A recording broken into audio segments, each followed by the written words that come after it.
Boer kembali ke sini. Dia tidak mengindahkan panggilan Hansen, tapi dia berbalik dan melambai padanya. Ini mendorongnya untuk mengikuti, meskipun ada sirene di kepalanya. Ketika dia menyusulnya, dia telah merangkak lebih jauh ke depan.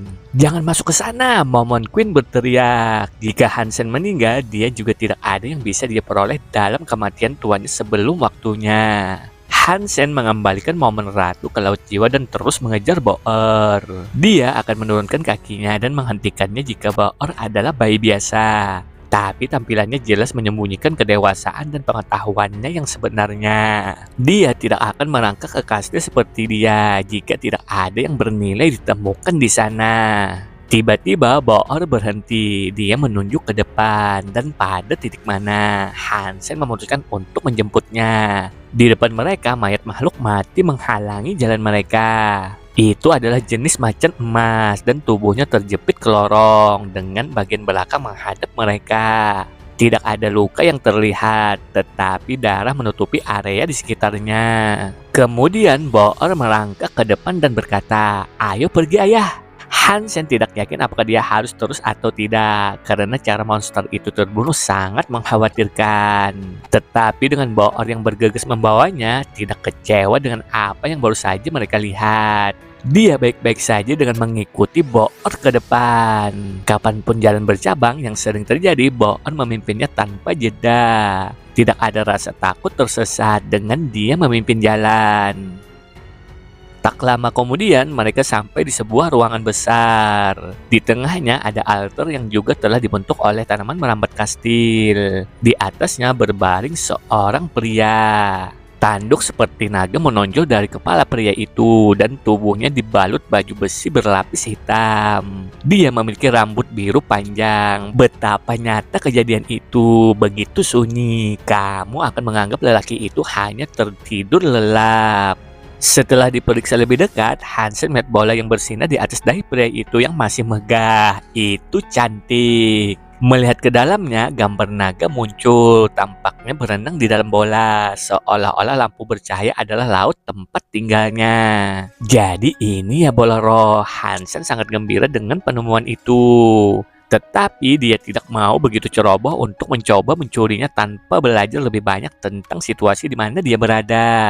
Pria itu tidak terlihat mati dan tidurnya mungkin benar. Jika Hansen menyambar bola dan pria itu bangun, dia akan menjadi orang yang sudah mati. Memutuskan sudah waktunya untuk mengembalikan Momon Queen, dia melakukan hal itu. Dia tampak marah dan siap untuk mengeluh pada awalnya. Tetapi ketika matanya melirik pria itu, dia berteriak dan berkata, "Bola roh, itu bola roh Dragon King. Bisakah kita mengambilnya?" tanya Hansen. Momon Ratu memeriksanya dengan cermat, tetapi sampai pada kesimpulan yang mengecewakan. Tidak, kaisar belum dihidupkan kembali, tetapi tubuhnya aktif. Sepertinya itu kehilangan bahan utama yang diperlukan untuk menyelesaikan ritual kebangkitan. Saat Momon Ratu berhenti dan kemudian berkata, tubuh Raja Naga terhubung ke bola. Kekuatan hidup di dalam bola jika dicuri mungkin memaksa tubuh untuk menyerang dan membunuh kita. Dan itu tidak akan merepotkan bagi seorang kaisar, percayalah.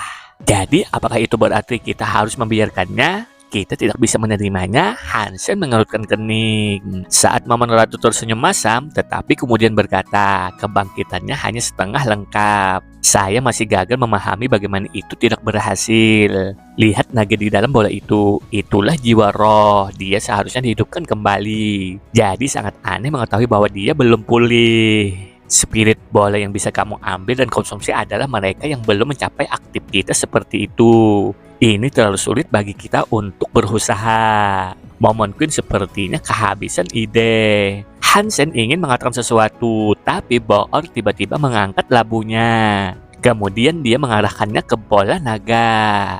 Selama 1 detik, bola itu tersedot ke dalam labu. Momon Ratu membeku menatap Boer seolah-olah dia baru saja melihat hantu. Hansen melihat Boer mengambil bola lalu mengalihkan perhatiannya ke tubuh kalau itu bergerak. Tetapi kemudian hal yang paling aneh terjadi. Tubuh tak bernyawa layu mengering seperti bangkai yang telah lama mati. Tang!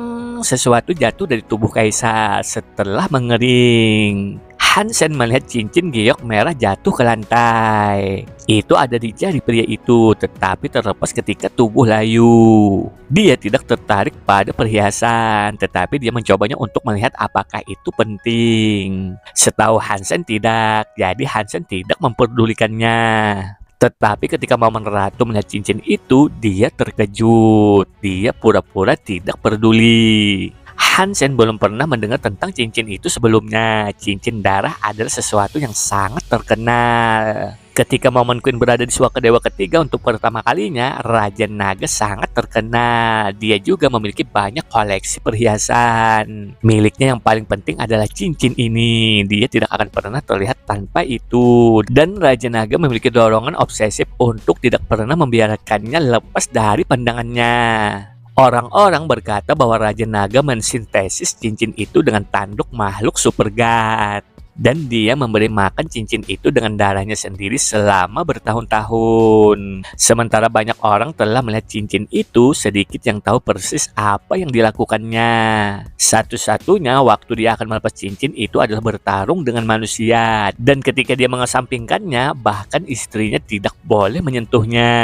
Dia pernah membunuh istri kesayangannya karena menyentuh cincinnya. Ketika dia menyentuhnya, dia melakukannya secara tidak sengaja, dan sebagai akibatnya, dia memecahkan batu rohnya tanpa penyesalan. Beberapa mengatakan cincin itu memiliki jiwa kedua Raja Naga, dan semua ingatannya disimpan di sana seperti cadangan. Jika dia pernah gagal naik ke tempat suci dewa keempat, dia bisa membangkitkan dirinya dengan cincin ini. Meskipun itu hanya legenda dan sesuatu yang tidak terbukti, itu masih merupakan artefak yang berharga. Itu adalah harta paling penting dari Raja Naga. Queen Momon menginginkan cincin itu untuk dirinya sendiri sebagai semacam kenang-kenangan. Jika dia pergi untuk mendapatkannya, Hansen akan percaya cincin itu memiliki nilai sebenarnya dan menyimpannya untuk dirinya sendiri. Bagaimana aku bisa mengambil cincin itu? Aku perlu mengalihkan perhatiannya, entah bagaimana. Momon Queen mencoba memikirkan cara di mana dia bisa mengalihkan perhatian Hansen dari pandangan. Saat dia merenungkan apa yang harus dilakukan, Hansen masih mengamati tubuh Raja Naga. Dia mengitarinya perlahan, berulang-ulang terlepas dari seberapa banyak penampilannya. Sepertinya tidak ada yang berharga. Dia sangat naksir untuk mengambil baju besi raja, tetapi setelah menyentuhnya, itu mulai membusuk. Hansen memindai mayat itu berulang kali, tidak dapat memahami bagaimana ia bisa pergi dari usaha tanpa hadiah. Saat Momon Ratu hampir berhasil menahan kegembiraannya, dia berkata, armor itu cukup bagus, Anda harus memeriksanya. Armor itu berubah menjadi lumpur, bagaimana itu cukup bagus? Ujar Hansen. Momon Ratu kemudian berkata, alasannya terurai adalah karena sisiknya, itu membusuk dengan tubuh. Oke, dan apa maksudmu? Ini hancur sekarang. Hansen mengerutkan kening. Saat Momon Ratu tersenyum dan berkata, Anda tidak mengerti, ada satu bagian dari timbangan yang tidak akan terurai. Bagian mana itu? Hansen bertanya dengan bingung. Ada skala naga yang tumbuh terbalik. Bahkan ketika Dragon King mati, skala itu tidak akan terurai. Itu akan menyerap kekuatan hidupnya dan dengan demikian menjadi sangat berharga. Momon Queen menjelaskan. Kau mengatakan itu sebagus itu? Di mana itu? Tanya Hansen. Saya tidak tahu, itu pasti di bawah baju besi atau sesuatu. Anda harus melihatnya, jawab Momon Queen. Oke, baiklah, aku akan memeriksanya. Hansen kemudian pergi ke sana untuk mencari mistik yang berskala naga yang dikatakan Momon kepadanya. Ketika Momon Ratu melihat Hansen mulai mencari-cari tentang tubuh, dia dengan dingin tersenyum dan berpikir pada dirinya sendiri. Anggap ini merupakan pertukaran untuk cincin itu. Jika aku tidak terlalu menginginkan cincin ini, aku juga tidak akan memberitahumu tentang skalanya. Saat Momon Ratu tidak berbohong tentang keberadaan skala, tetapi itu adalah cara yang efektif untuk membeli waktu untuk dirinya sendiri. Dan meskipun dia tahu, dia tidak mau memberitahunya di mana tepatnya skala dapat ditemukan. Jika dia melakukannya, dia tidak akan punya waktu untuk mengambil cincin itu tanpa menarik perhatiannya. Hansen tidak lagi fokus padanya, tertarik menjarah mayat. Prospek harta selalu menuntutnya perhatiannya. Dia berjalan berkeliling, seolah-olah pura-pura sibuk di tempat lain sambil menatap cincin di tanah. Cincin darah naga ada di dekat. Ini milikku. Jika legenda itu benar, mungkin aku bisa menggunakan bantuan Kaiser untuk menyingkirkan lubang sepatu ini untuk selamanya. Pikir momen Queen. Saat Hansen menjarah tubuh Raja Naga, dia melakukan yang terbaik untuk mengendalikan detak jantungnya dan bertindak senormal mungkin. Itu milikku. Melihat cincin itu begitu dekat, Momen Ratu sangat gembira. Dia percaya cincin itu akan membantunya melarikan diri dari kendali Hansen. Tepat saat jarinya menyentuh cincin itu, sebuah tangan kecil yang gemuk meraih untuk mengambilnya. Momen Ratu membeku. Boor tampak sangat ingin tahu memegang cincin itu. Jantung Momen berteriak kencang di dalamnya ketika dia menyaksikan Boor memukul lantai dengan cincin dalam permainan anak-anak yang gembira. Dia ingin merebutnya kembali, tetapi jika dia menunjukkan minat pada cincin itu, dia tahu Hansen akan mengambilnya untuk selamanya. Boor terus bermain dengan itu dan Momen Ratu berharap dia akan segera kehilangan minat padanya. Saat Boor mengayunkan tangannya dengan tinjunya mengepalkan cincin, sepertinya itu akan terlepas dari genggamannya sebentar lagi. Boor, itu milik orang mati. Kamu seharusnya tidak melakukan itu. Hansen takut dia akhirnya memakan cincin itu. Boor lebih kuat dari siapapun yang dia kenal, tetapi pada tingkat tertentu dia masih bayi. Dia masih merasa terdorong untuk bersikap protektif seperti yang seharusnya dilakukan oleh orang tua yang masuk akal. Ketika Momen Ratu mendengarnya berbicara, dia berharap Hansen akan memberitahunya untuk membuang cincin itu.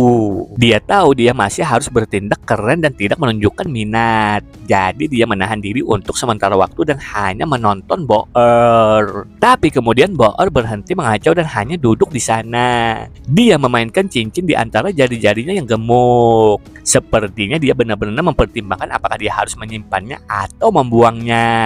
Tiba-tiba dia mengangkat tangannya seolah mempersiapkan lemparan. Kegembiraan dan kegembiraan saat Ratu Momen segera kembali dan di dalam hatinya dia mulai berteriak, "Lempar ya, lempar itu!" Tangan Boor mengangkat cincin itu dan berhenti. Dia tidak membuangnya dan wajah si bayi yang bengkok menunjukkan bahwa dia masih tenggelam dalam pikiran. Apakah akan menyimpan cincin itu atau tidak? Wajah Momen Queen menjadi redup lagi. Segera Hansen akan menemukan skala dan ketika dia melakukannya, kesempatannya untuk menangkap cincin ini untuk dirinya sendiri akan hilang juga. Tapi kemudian Boor menarik kembali lengannya yang terangkat, seolah-olah akhirnya membuang cincin itu.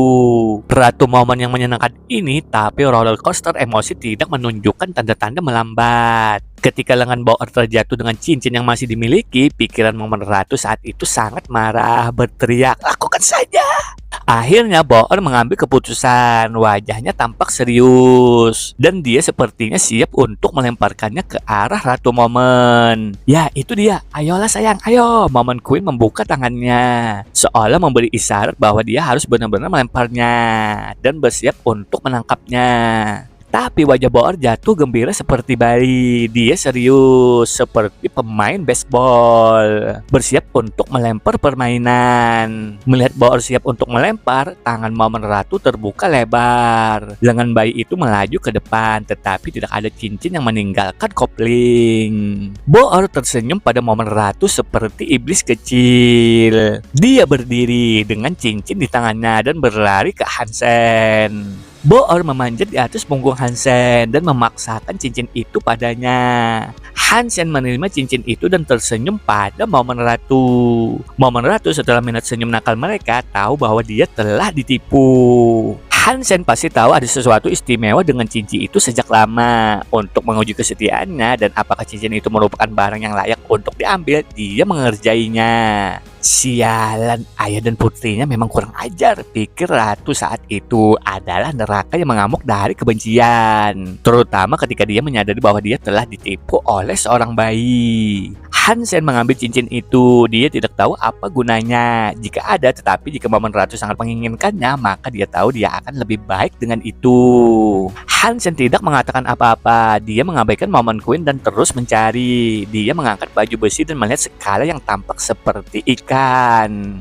Itu hampir terlihat seperti cangkang. Kakak Dragon, kamu sudah mati bukan? Itu berarti kamu tidak akan membutuhkan ini kan? Jangan khawatir, aku akan memanfaatkannya. Kamu memegang perkataanku dan siapa yang tahu, aku mungkin akan membuatmu terkenal lagi, ungkap Hansen kepada sekam yang layu saat dia mengambil timbangan dari batangnya yang kurus. Mungkin itu karena badannya kering, tetapi dia tidak memiliki masalah dalam mengukur timbangan. Ketika jari-jarinya merasakan kerak, itu keren untuk disentuh. Skalanya putih dan semi transparan. Momen, apakah ini skala terbaik yang kamu sebutkan? Hansen bertanya. Ya, jawab Paman Queen dengan dingin. Apakah ada hal lain di sekitar tempat ini yang pantas untuk diambil? Hansen bertanya dengan nada sedikit mengejek. Momen Ratu ingin membunuh Hansen. Jika bukan karena cincin, dia bahkan tidak akan belajar tentang skala. Tidak, Momen Queen berkata dengan dingin. Raja Naga meninggal karena upayanya untuk naik level. Itu bukan makam atau tempat tinggalnya. Jadi sepertinya dia mengatakan yang sebenarnya dan benar-benar tidak ada lagi yang layak untuk diambil. Menemukan cincin itu cukup beruntung dan itu hanya melalui kekerasan kepalan kaisar yang ada di sana untuk diklaim oleh Hansen. Nah, jika tidak ada yang lain bagi kita di sini, kita harus pergi. Hansen kemudian kembali ke jalan dia datang dan menempatkan Ratu Momen yang marah kembali ke Laut Jiwa. Dengan Boar di depan memimpin, perjalanan kembali ke tempat penampungan tidak butuh waktu lama. Beristirahat di aula, Hansen mengotak-atik cincin dan skala yang telah diambil. Momen Queen sangat menginginkan hal ini. Tepatnya aku ingin tahu apa fungsinya. Hansen tidak bisa membedakan apa yang membuat kedua item itu istimewa. Ya, harta adalah harta dan selain itu aku membutuhkan cincin untuk menarik busurku. Hansen kemudian meletakkan cincin itu di jarinya. Namun ketika dia memakainya, warna merah dari cincin itu tampak menjadi hidup. Itu bersinar mengancam dan suara naga yang meraung menggema melalui aula. Sebuah cahaya bermanifestasi dalam bentuk naga melesat ke arah dahi Hansen. Cahaya itu sangat cepat dan Hansen tidak cukup cepat untuk menghindarinya. Raja Naga telah kembali. Sebuah suara terdengar melintasi hamparan pikiran Hansen. Itu tegas dan mengancam untuk mendengar. Tetapi ada secercah kejutan asli dan kelegaan sebagai arus bawah nada. Hansen melihat sekeliling dan tiba-tiba menyadari bahwa lingkungannya telah berubah. Dia berada di dalam kesadarannya sendiri. Di depannya ada teratai merah dan di lipatannya ada sesuatu yang mencoba menggoyangkan jalan keluar. Ratu Jahat Lotus, kamu miliknya dan dia telah menandaimu. Suara Raja Naga meraung dengan amarah yang tiba-tiba. Dan dia melanjutkan dengan berkata, jika dia ada di sini, aku akan melakukan yang terbaik untuk menghindarinya. Tetapi kamu hanyalah bawahan yang ditandai. Tidak ada yang dapat kamu lakukan untuk mencegah kelahiranku kembali. Raja Naga, kupikir akan lebih baik jika kamu tidak meninggalkan Lotus. Kau harus kembali ke cincinmu. Hansen tidak takut dengan Raja Naga. Raja Naga yang berusaha menyerbu pikirannya bukanlah kaisar seperti dulu. Sekarang dia hanya seorang Raja Roh. Jika tubuhnya ada di sana, maka mungkin Hansen tidak akan bisa mengalahkannya. Tapi hanya dengan pikirannya di sana, memainkan pertandingan tandang, dia tidak seberapa dibandingkan dengan Hansen. Bagaimanapun, Hansen adalah roh Raja Super God yang juga memiliki tubuh Raja Super. Raja Naga hanya seperti Raja Roh dan tidak memiliki tubuh sama sekali. Bodoh sekali, apakah kau pikir aku lemah tanpa tubuh? Aku akan membuat bencana yang bagus darimu. Naga yang terbungkus mengamuk melawan lipatan teratai dan melakukan yang terbaik untuk menghindari jebakan. Celah mulai menepis kelopak dan kelihatannya akan segera pecah. Tiba-tiba Lotus mulai bersinar dan kemudian kelopak segar mulai tumbuh untuk menggantikan yang hampir pecah dan menjaga agar naga tetap terkurung lebih erat. Aku naga, hancurkan! Naga itu meraung dan kemudian teratai merah itu terbakar. Melihat teratai merah hancur, Hansen senang. Dia tidak pernah mengangkat tanda yang telah dicap padanya karena takut memicu Lotus. Sekarang setelah Raja Naga telah melepas stempel Lotus atas namanya, dia sebenarnya bersyukur. Jauh dari sana di sebuah istana, Lotus Queen mengerutkan kening dan berkata, Raja Naga tidak terbunuh untuk selamanya. Dan lebih jauh lagi, dia telah menyentuh lelakiku. Bahkan Kaisar Iblis telah kembali. Oh, aku akan membuat Raja Naga itu menderita. Raja Naga yang membebaskan diri dari batasan teratai berseru kepada Hansen. Sekarang aku bisa menggunakanmu sebagai kapal. Dan ketika aku kembali ke dunia di luar pikiran menyedihkan ini. Sebelum Dragon King bisa menyelesaikan dialognya, bayangan cahaya putih suci berseri-seri di depannya. Terhadap itu, bahkan kekuatan Dragoniknya tidak lagi mengintimidasi. Bagaimana pikiranmu bisa begitu kuat? Di depan bayangan itu, tubuh naganya dirucuti dari semua keganasannya. Sebagai perbandingan, itu tampak lemah dan ketakutan. Aku sudah bilang untuk kembali. Kamu membawa ini pada dirimu sendiri. Pikiran Raja Roh Super Hansen siap untuk menyerang Raja Naga Darah. Raja Naga meraung dan berusaha melarikan diri. Sosok Raja Roh Super melompat maju dan memiringkan Raja Naga, membuatnya berdarah. Tentu saja itu bukan darah fisik, itu adalah kekuatan hidup sebenarnya Raja Naga. Dan ketika merembes keluar, Hansen mampu mengkonsumsi dan menyerap setiap potongan terakhirnya.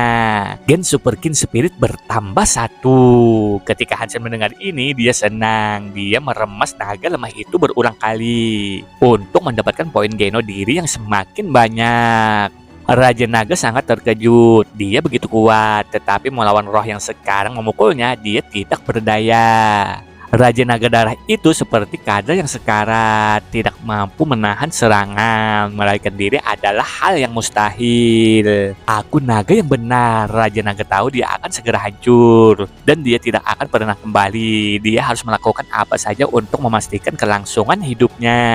Tapi Hansen tidak akan membiarkannya, dan sebagai tanggapan terhadap pernyataan Raja Naga, dia membuat tubuh Roknik roh itu meledak dengan terang. Di tengah semua cahaya yang cemerlang, naga itu berusaha menyelinap pergi. Kamu tidak bisa datang dan pergi kapan saja kamu mau. Hansen mengulurkan tangannya dan meraih kekuatan darah naga.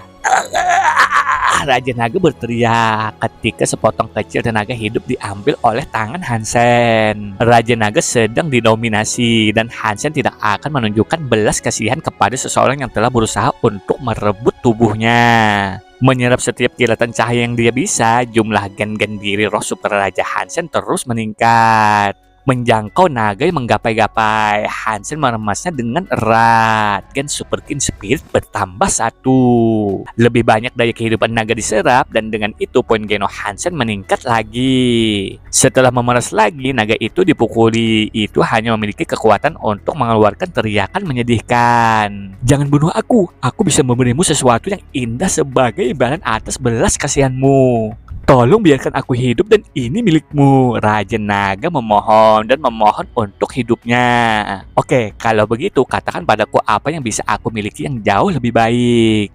Dan jika aku tidak suka apa yang aku dengar, kamu benar-benar mati. Hansen berkata dengan dingin. Raja Naga dengan cepat menjawab, mengatakan kepadanya, aku adalah salah satu jenderal Kaisar Iblis. Ketika dia pergi ke Suaka Dewa keempat, dia meninggalkan aku bajunya. Aku bisa memberikannya kepadamu. Tolong jangan bunuh aku. Ketika Demon Emperor memasuki Suaka Dewa keempat, belum ada satupun tempat perlindungan yang ditemukan oleh manusia. Ketika dia akan memasuki tempat perlindungan Dewa keempat, peralatannya menjadi tidak berguna. Jadi dia memberikan semua itu kepada bawahannya.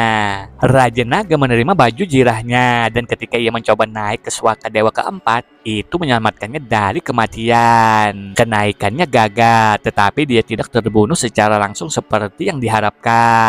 Oleh karena itu, Raja Naga membuat persiapan untuk ritual pengorbanan di masa depan yang akan memungkinkannya untuk suatu hari terakhir kembali secara penuh. Cincin naga adalah pilihan terakhirnya, tetapi tidak ada metode yang berhasil dengan baik baginya. Selanjutnya, armor itu rusak, tetapi bagaimanapun juga Raja Naga menyembunyikan di suatu tempat dewa, sehingga ia dapat memulihkannya setelah kembali ke dunia. Raja Naga, apakah kamu kenal seseorang yang bernama Yaksa? Dia adalah bawahan lain milik Kaisar Iblis. Kami tidak pernah ramah dan dia selalu cemburu pada baju besi yang diberikan kepadaku. Namun tetap saja dia tidak pernah bisa mengalahkanku. Raja Naga memberitahu Hansen tanpa repot. Apakah kamu tahu bahwa dia pergi ke ritual pengorbananmu? Ujar Hansen. Si sialan itu pasti datang untuk armorku. Dia tidak tahu bahwa itu tidak ada padaku. Aku meramalkan kemungkinan terjadinya hal seperti ini. Jadi aku membuat jebakan jika dia melakukannya. Dia harusnya terluka parah sekarang. Dragon King menjelaskan. Hansen tidak bergerak dan bertanya, "Kamu bilang kamu diberi baju jirah, lalu apa yang diberikannya pada yaksa?" "Dia diberi benih iblis oleh Raja Iblis. Butuh 100.000 tahun untuk tumbuh. Pohon yang tumbuh setelah dewasa dapat menghasilkan banyak buah yang menyediakan gen-gen roh. Jika roh tingkat rendah mengkonsumsi satu, mereka dapat langsung membuka kunci gen. Tapi seperti yang aku katakan, dibutuhkan 100.000 tahun untuk pohon seperti itu untuk tumbuh," jawab Raja Naga. Tidak heran yaksa ingin membunuhku jika butuh waktu lama. Sekarang Hansen lebih memahami motif yaksa. Raja Naga juga mengatakan bahwa jika roh raja memakannya, itu bisa meningkatkan beberapa poin geno diri. Tetapi setiap kali Hansen makan satu, itu hanya memberinya 1 poin. Sepertinya hal-hal yang jauh lebih sulit bagi roh super raja.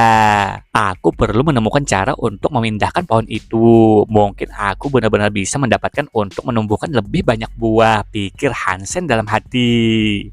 Hansen menyimpan Raja Naga di atas cincin. Dia berencana untuk meninggalkannya di sana untuk sementara waktu, karena dia belum akan mendapatkan baju besi roh. Bahkan jika lokasi yang dia bicarakan itu benar, jirah itu berada jauh di dalam hutan, dan bertualang di sana bisa membuktikan terlalu banyak. Bahkan untuknya sepertinya dia akan bertemu berbagai makhluk super god jika dia pergi ke sana.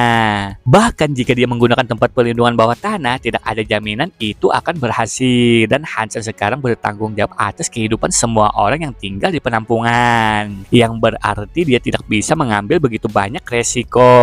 Jika makhluk super god menyerang tempat penampungan, kemungkinan mereka semua akan terbunuh. Hansen memandang poin genonya sendiri dan menyadari ia memiliki 163. 45 dari mereka berasal dari Raja Naga. Hansen ingat dia harus bertarung dengan raja luar angkasa, jadi dia memutuskan untuk kembali ke pangkalan roh. "Aku harap dia cukup sabar untuk menunggu selama ini," ujar Hansen pada dirinya sendiri saat dia membawa pulau itu ke tempat dia mengusulkan agar pertarungan diadakan. Semua roh masih berkumpul di Sensio, menunggu pertarungan yang sangat dinantikan untuk dimulai. Split Spec King telah menunggu di sana selama 3 hari, dan ketika roh bayang-bayang tidak pernah muncul, mereka percaya itu karena pengecut. Sayangnya, ketidakhadiran Hansen hanya memicu kesombongan Split Spec King. "Aku mengharapkan lebih dari roh yang memanggilku untuk bertarung." Split Spec King berpura-pura kecewa, tetapi mengejek nadanya sulit untuk dilewatkan. "Kamu benar-benar ingin bertarung sendiri denganku?" Sebuah suara datang dari pulau yang masuk dengan roh tampan di atasnya. "The King? Apakah roh raja tanpa nama sebenarnya adalah The King?" "Tampaknya begitu." "Nice." Raja ruang angkasa mengatakan King itu sampah. "Saya kira sekarang kita akan lihat." Ketika banyak roh mengenali Hansen, mereka mulai berbicara di antara mereka sendiri dengan penuh semangat.